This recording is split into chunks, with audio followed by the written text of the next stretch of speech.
Bismillahirrahmanirrahim. Assalamualaikum warahmatullahi wabarakatuh. Perkenalkan, saya Afzi, orang bodoh dan gila dari negeri ini. Izinkan saya untuk melanjutkan bahasan tentang hadis Arba'in Nawawi. Disclaimer dulu, apa yang saya sampaikan di video ini adalah pembahasan dari apa yang telah saya pahami dari hadis ini. Jadi pembahasan ini bersifat sangat subjektif. Oke, kita mulai masuk ke isi dari hadis ke-23. Judulnya adalah Hakikat Perbuatan Manusia. Nah, kita mulai dari sejarah atau bahasan hadisnya. Nah, hadis ini disampaikan oleh Abu Malik Al-Haris bin Hashim Al-Asy'ari radhiyallahu anhu. Ia berkata, Rasulullah Shallallahu alaihi wasallam bersabda, bersuci itu bagian dari iman. Ucapan alhamdulillah memperberat timbangan kebaikan. Ucapan subhanallah walhamdulillah memenuhi ruang antara langit dan bumi.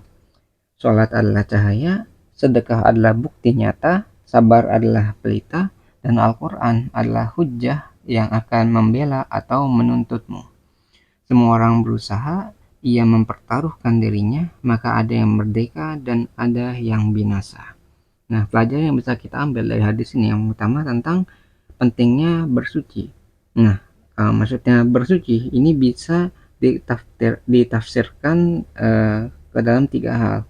Jadi yang pertama itu tentang bersuci itu bagian dari iman.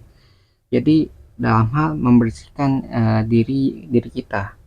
Nah, ada hadis yang menjelaskan tentang barang siapa yang berwudu dan menyempurnakan wudunya, maka dosa-dosanya akan keluar dari badannya sampai-sampai keluar dari bawah kuku-kukunya. Nah, berarti kan dengan kita bersuci itu bisa menghapuskan dosa-dosa kita. Gitu, simpelnya seperti itu. Lalu tafsir yang lainnya adalah bersuci adalah bagian dari sholat. Jadi karena bersuci itu adalah syarat sah dari sholat. Bersuci itu ya arti lainnya adalah toharoh ya. Nah, ketika toharoh ini nggak benar, maka kemungkinan bisa sholat itu nggak sah. Maksudnya suci itu suci dari diri kitanya, dari tempatnya juga. Oh, dari diri kita tuh bersih dari najis dan hadas ya. Kalau itu dari diri kitanya, kalau misalnya dari tempatnya berarti kan apakah tempatnya itu najis atau enggak, atau tempatnya itu bersih atau enggak gitu. Jadi kalau tempatnya itu nggak bersih, ada najisnya, itu kemungkinan nanti sholat kita itu jadi nggak sah, jadi batal gitulah. Itu kok. Jadi kita harus suci itu maksudnya syarat atau bagian dari sholat, bagian dari ibadah sholat itu tersendiri. Jadi harus benar juga, ketika suci nggak benar nanti sholatnya jadi nggak sah gitu karena tidak memenuhi syarat. Lalu tafsir yang ketiga itu tentang uh, bersuci itu maksudnya membersihkan hati, yang berarti bisa menjadi bagian dari iman. Jadi membersihkan hati kita itu berarti kayak membersihkan penyakit-penyakit hati kita. Misalnya kayak dendam, hasad, iri, dengki dan sebagainya. Jadi ketika kita itu mau beriman gitu, maka hati kita tuh harus dibersihkan terlebih dahulu supaya hidayah atau kebenaran itu akan lebih mudah masuk ke dalam diri kita. Ketika hatinya itu kotor, maka kita akan lebih sulit untuk menerima hidayah. Gitu. Jadi kita maksudnya bersuci itu suci dari badannya, suci dari ibadahnya, suci dari hatinya, suci dari keseluruhan hidup kita. Gitu. Jadi berapa tafsir gitu. Itu dari pentingnya bersuci. Nah, pelajaran selanjutnya adalah tentang pentingnya berzikir.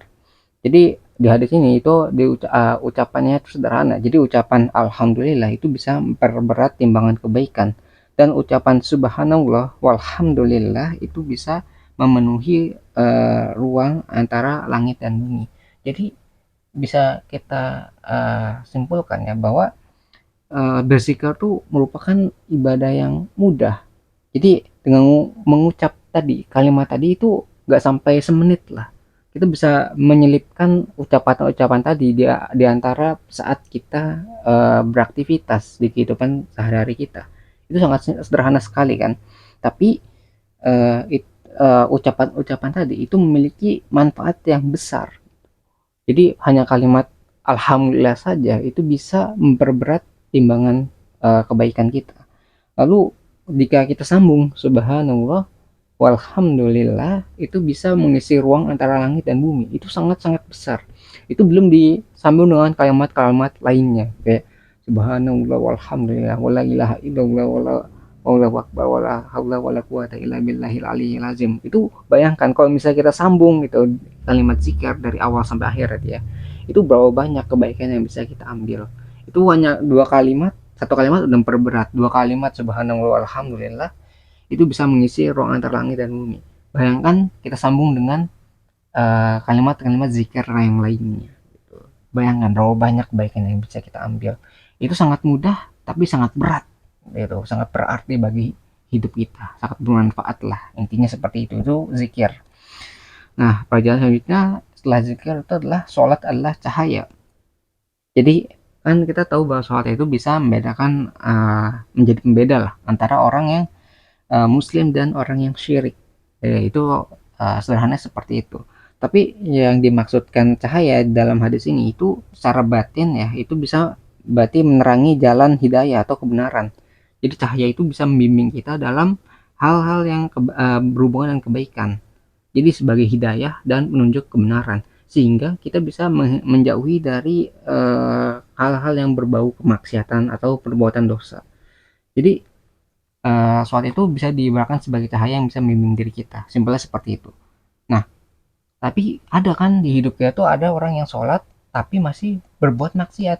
Nah, kenapa hal itu bisa terjadi? Padahal kan sholat itu cahaya. Kenapa bisa diiringi dengan maksiat? Nah, berarti ada yang salah di sini. Jadi ketika kita itu salah dalam beribadah, ibadahnya ada ibadah sholat. Jadi ketika kita sholat tapi terus maksiat, berarti ada yang salah pada ibadah sholat kita. Jadi karena sholat kita itu salah, jadi sholat itu tidak menjadi cahaya bagi diri kita, tidak menjadi cahaya yang bisa membimbing ke dalam kebenaran. Kalau misalnya sholat itu benar, maka sholat itu menjadi cahaya kan. Nah, ketika cahaya itu bisa membimbing kita, kita akan terhindar dari kemaksiatan, kita akan terbimbing ke jalan yang benar dan menjauhi bisa menjauhi diri kita dari hal-hal kemaksiatan, dari perbuatan bermaksiat. Kalau sholat itu tidak bisa menjadi cahaya bagi dirinya, maka sholat itu tidak bisa malah kayak tidak menjadi penghalang lagi dari perbuatan maksiat. Jadi kalau kita ngeliat ada orang sholat tapi tetap berbuat maksiat, berarti ada yang salah dalam ibadah sholatnya. Simpel seperti itu. Nah, itu pentingnya sholat atau sholat itu sebagai cahaya. Lalu tentang pelajaran selanjutnya yaitu sedekah adalah bukti keimanan. Nah, disebutkan di hadis adalah sedekah sebagai bukti nyata ya. Jadi sedekah itu bukti nyata. Bukti nyata apa? Bukti nyata keimanan. Nah, kan kita ngebahas bagian sebelumnya tentang sholat. Nah, sholat itu kan untuk Allah, habul minallah, hubungan antara manusia dan Allah. Nah, kalau sedekah itu hubungan antara sesama, jadi manusia sama manusia, habul minan nas, itu hubungannya. Jadi ada ibadah yang digunakan untuk menghubungkan secara vertikal atau habul minallah, ada yang hubungan secara horizontal yaitu habul minan nas, secara sama manusia. Nah, sedekah ini adalah ibadah yang bisa sejajar atau horizontal tadi, yang habul minan nas, hubungan manusia. Nah, dikatakan bahwa ibadah yang cocok ya dengan sedekah itu ini ibadah zakat lah. Zakat itu kan adalah kayak bentuk sedekah wajib bagi orang yang mampu atau memiliki harta. Jadi kan sebagian harta kita itu dikeluarkan untuk orang-orang yang tidak mampu, untuk membantu orang-orang yang mempunyai hak dalam harta kita.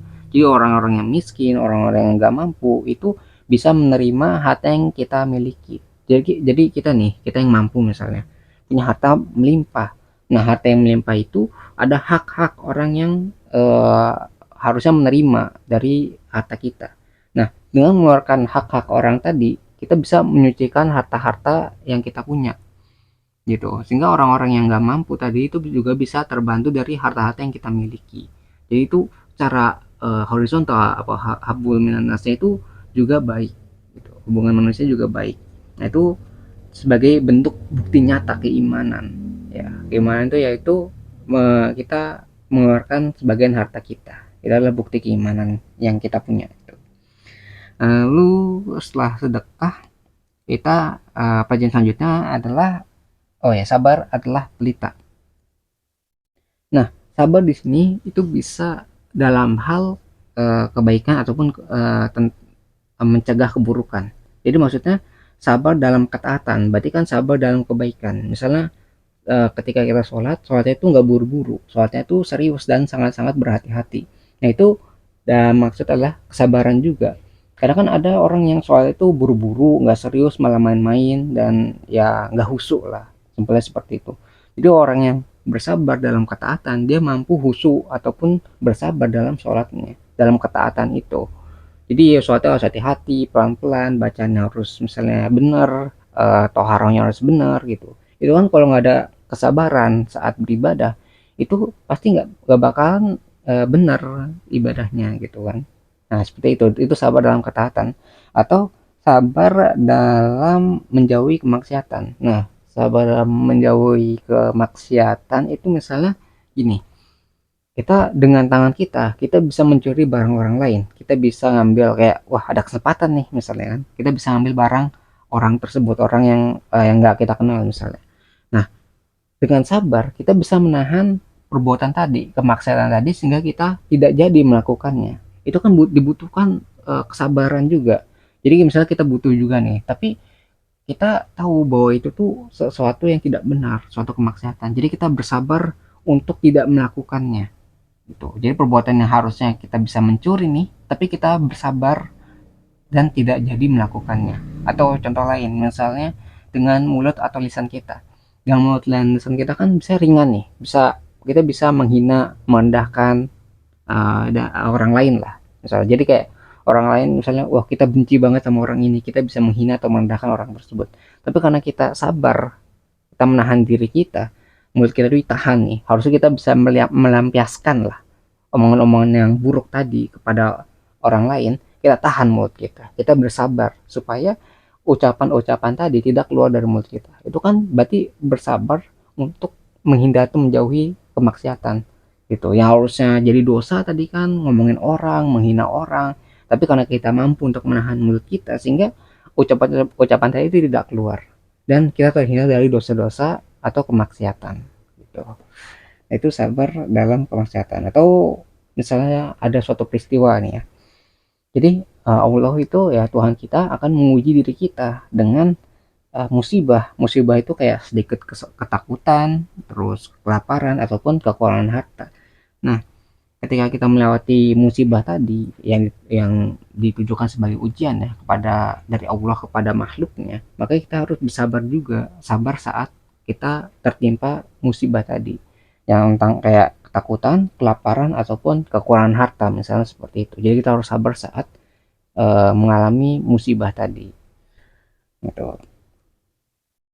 Lalu setelah pelajaran sabar, pelajaran selanjutnya adalah tentang Al-Quran adalah hujjah. Nah hujjah di sini bisa berarti argumentasi. Argumentasi itu kayak pendapat lah, orangnya ada argumentasi berarti kan ada pendapat. Nah argumentasi atau hujah ini yang Al-Quran itu bisa membela atau menuntut diri kita. Nah maksudnya apa nih? Al-Quran sebagai hujah atau argumentasi yang bisa membela atau menuntut diri kita. Nah maksudnya apa nih? Nah maksudnya membela itu berarti kita tuh mampu menjadikan Al-Quran sebagai pedoman hidup kita dengan mengamalkannya. Misalnya kita membaca Al-Quran nih, kita habis membaca, habis itu kita mempelajari isi Al-Quran itu ada apa aja. Kita tahu nih, oh habis dipelajari ada pelajaran 1, 2, 3. Misalnya kita catat, terus kita ingat. Setelah kita ingat, kita pelajari, kita perdalam, kita amalkan di kehidupan sehari-hari kita. Nah nanti Al-Quran akan membela diri kita karena kita sudah mengamalkan apa yang ada di dalam Al-Quran tersebut gitu. Itu nanti Al-Quran akan membela diri kita karena kita telah mengamalkan kebaikan-kebaikan atau peraturan yang sudah ada di Al-Quran. Lalu kalau misalnya Al-Quran itu menuntut diri kita, berarti kita telah menyimpang atau berlawanan dengan apa yang ada di dalam Al-Quran. Jadi kalau diibaratkan gini, kan di hari penghakiman nanti ya seolah-olah gini ya, nanti Allah itu kan jadi hakim ya, hakim yang paling adil ya, misalnya seperti itu. Kalau kan jadi hakim, kita itu sebagai terdakwa, orang yang dihakimi gitu kan. Nah, di saat seperti itu kan dibutuhkan saksi. Nanti kan saksi itu banyak tuh. Ada yang saksi dari orang yang mengenal diri kita, dari sesama manusia, terus ada saksi dari bagian-bagian tubuh kita sebagai yang udah apa ya, sebagai bentuk yang apa ya, nikmat ya. Misalnya tangan nanti akan ngomong, terus bagian tubuh kita dan sebagainya itu akan ngomong. Itu selain dari bagian dari tubuh kita, itu ada Al-Qur'an juga. Jadi ada orang lain, ada sesama manusia, tubuh kita, dan ada Al-Quran. Nah, Al-Quran ini akan menjadi saksi atas diri kita. Nanti kalau kita misalnya kita sudah sesuai dengan Al-Quran, nanti Al-Quran ini akan menjadi saksi yang membela diri kita. Tapi kalau kita sudah misalnya tahu ada Al-Quran, sudah membacanya tapi tidak mengamalkan, ya malah berbuat sebaliknya atau berlawanan, nanti Al-Quran ini akan menjadi saksi yang menuntut diri kita. Kita sudah tahu, kita sudah mempelajari, tapi kok nggak mengamalkan gitu. Nanti Al-Quran akan menuntut hal-hal tadi gitu, yang harusnya bisa membela diri kita karena kita nggak mau apa ya, mengikuti Al-Quran, kita akan dituntut gitu. Gitu. Pokoknya Al-Quran ini bisa menjadi pembela atau menuntut diri kita di hari penghakiman. Jadi simpelnya seperti itu. Nah, setelah Al-Quran itu adalah hujjah, pelajaran selanjutnya adalah tentang perbuatan yang bisa memerdekakan atau membinasakan diri. Nah, hadis itu kan disebutkan bahwa semua orang itu berusaha dalam hidup, tapi hasil dari usaha tersebut dapat membuat seseorang merdeka atau binasa. Nah, maksudnya itu makna dari kalimat di akhir hadis ini adalah setiap orang tuh berusaha masing-masing nih. Jadi setiap individu itu masing-masing berusaha. Jadi saya punya usaha, orang lain punya usaha, dan itu masing-masing. Nanti akan ada pertanggungjawabannya juga. Nah, oleh karena itu, di antara mereka ada yang menjual diri atau mengabdikan dirinya kepada Allah dengan menaatinya, sehingga ia pun dibebaskan oleh Allah dari azab neraka. Sebaliknya, di antara mereka ada yang menjual atau mengabdikan dirinya kepada setan dan hawa nafsu, sehingga ia pun akan dibinasakan. Jadi, ada yang taat, ada yang mengikuti hawa nafsu. Jadi yang taat nanti akan dibebaskan dari azab api neraka, sedangkan yang mengikuti hawa nafsunya itu akan dibinasakan. Nah, sebenarnya seperti itulah di apa hadis ini, di akhir hadis ini dijelaskan seperti itu. Nah, mungkin kita mulai masuk ke bagian selanjutnya tentang pesan dan kesimpulan. Jadi pada hadis ini membahas tentang perbuatan-perbuatan yang bisa dilakukan oleh manusia. Dimulai dari pentingnya bersuci, karena bersuci itu adalah sebagian dari iman. Lalu mudahnya kalimat zikir tapi memiliki dampak yang besar pada timbangan kebaikan. Lalu tentang ibadah sholat yang diibaratkan sebagai cahaya dan sedekah sebagai bukti nyata atas keimanan. Nah, hadis ini juga membahas tentang sabar saat menghadapi musibah. Lalu membahas informasi tentang Al-Quran yang akan menjadi hujjah. Nah, argumen atau argumentasi yang akan membela ataupun menuntut diri kita di hari penghakiman. Dan ditutup dengan informasi bahwa usaha manusia itu bisa memerdekakan atau membinasakan dirinya. Nah, semoga dengan pembahasan ini kita bisa lebih memahami pesan yang ingin disampaikan oleh Rasulullah Shallallahu Alaihi Wasallam kepada kita sebagai umatnya. Amin, amin ya rabbal alamin. Nah, mungkin sekian ya pembahasan yang bisa saya sampaikan mengenai hadis Arba'in Nawawi yang ke-23. Sebelum saya iri, saya ingin menyampaikan bahwa jika ada kebenaran di video ini, maka itu semua bersumber dari Tuhan yang Maha Kuasa, dan jika ditemukan banyak kesalahan ataupun kekurangan di video ini, maka itu semua bersumber dari diri saya pribadi.